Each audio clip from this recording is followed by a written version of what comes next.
और इसी बीच एक बड़ी खबर आपको बताएंगे। जंग से जुड़ी हुई सऊदी के एयरबेस पर हमला हुआ है। ईरान के हमले में 10 अमेरिकी सैनिक घायल हुए हैं। 3 रिफ्यूलिंग बेस को निशाना यहां पर बनाया गया। कुछ तस्वीरें भी आई हैं सामने। 3 रिफ्यूलिंग बेस को निशाना बनाया गया। ईरान के हमले में 10 अमेरिकी सैनिक घायल हुए हैं, ये भी जानकारी सामने आई है। ईरान ने शुक्रवार को भी इजराइल पर हमले किए। हरजलिया के एक लग्जरी होटल को निशाना बनाया। ईरान ने जॉर्डन, यूएई, कुवैत और बहरीन पर भी मिसाइल से कई सारे हमले किए। इजराइल ने ईरान के खोंदाब और यज़्द शहरों पर परमाणु केंद्रों पर भी हमला बोला। सऊदी में यूएस एयरबेस को निशाना बनाया गया। ईरान के हमले में 10 अमेरिकी सैनिकों के घायल होने की जानकारी है। ईरान के कोम और इस्फहान शहर पर इजराइल ने हमले किए, एयर स्ट्राइक की, बम बरसाए और 26 लोगों के मारे जाने की खबर है। और इसी बीच हमारे साथ ग्रुप कैप्टन आशीष सहाय सर जुड़ चुके हैं। सर, स्वागत आपका भारत 24 पर। सर, अब आप क्या स्थिति देख पा रहे हैं? हालांकि सर एक पोस्ट भी किया गया है व्हाइट हाउस की तरफ से, बहुत क्लियर उसमें नहीं कुछ कहा गया, लेकिन ये कहा गया कि आज सैटरडे को कुछ बड़े ऐलान होने की संभावना है। क्या आपको लगता है सर वाकई में कुछ बड़ा ऐलान होगा या हर बार की तरह सिर्फ हवा हवाई? जब तक मार्को रूबियो अपने G7 के बाद का कोई डिक्लेरेशन नहीं करते हैं या यूएस के प्रेसिडेंट को ब्रीफ नहीं करते हैं कि G7 का क्या रुख रहा है, अभी वो उनके साथ बात कर रहे हैं। Marco Rubio is a very sensible guy, लेकिन जब तक वो करके नहीं आएंगे तब तक मुझे नहीं लगता कि अभी in the near next 12 hours और सो कुछ मेजर डेवलपमेंट अमेरिका में जब आज सवेरा होगा, जब यहाँ पे रात हो चुकी होगी, उसके बाद जब उनको पेंटागन को ये ब्रीफ करना पड़ेगा यूएस प्रेसिडेंट को कि ये जो सऊदी में हमला हुआ है जिसमें अमेरिकन सोल्जर्स, देखिए अमेरिका अपने सोल्जर्स को लेके पैरानॉइड रहता है, उनके लॉसेस को लेके, चाहे वहां पे रिपब्लिकन्स हो, डेमोक्रेट्स हो, एज अ नेशन उनको अपने सिपाहियों के मरने का बहुत पैरानोया, बहुत डर होता है। और इस केस में अभी जो एकदम फ्रेश, अगर वो कुछ प्लान कर भी रहे थे कुछ डिक्लेयर करने का कि सैटरडे को हम कुछ बताएंगे, सीबीएम कुछ पीछे कुछ बात हुई हो, कुशनर के पास कुछ इंफॉर्मेशन आई हो, तो विटकॉफ ने कुछ डिटेलिंग की हो, ये सारी चीजें, जैसा कि कल उन्होंने बोला था कि इनको आदेश है कि इन सारे डेवलपमेंट्स को कॉन्फिडेंशियल रखा जाए ताकि ट्रंप साहब का अपना जो पॉपुलैरिटी है उसको बरकरार रखें कि हमने कुछ कर दिया।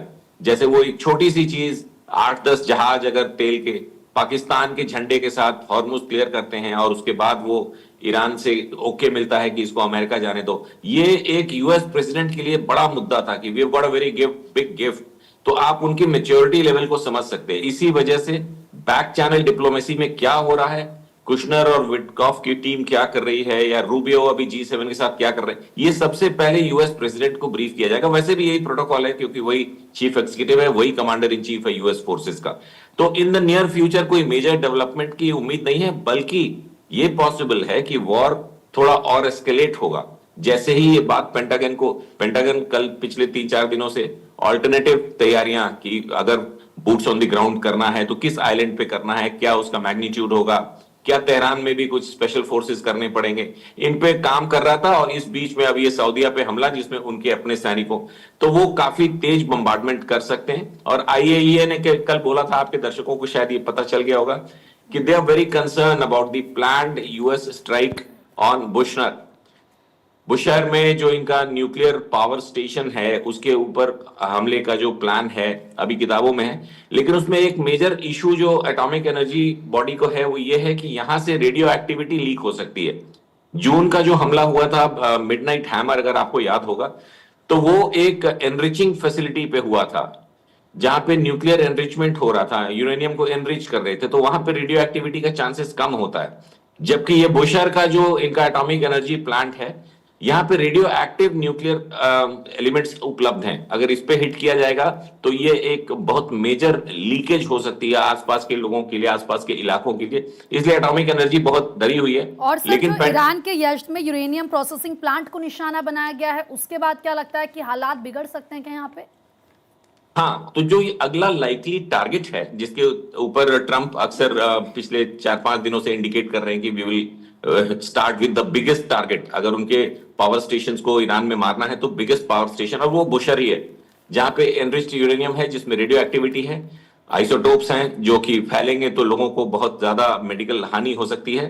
और इससे एस्केलेशन मैट्रिक्स मतलब जो इजराइल के एक आध टारगेट्स हैं जहां तक ईरान ने दिखा दिया कि वो पहुंच सकते हैं, उसको रिटेलिएटरी, तो अचानक से वॉर का पूरा चेंज हो जाएगा न्यूक्लियर की तरफ। मतलब एटॉमिक छोटे मोटे हथियारों का यूज होने का चांसेस बढ़ जाएगा।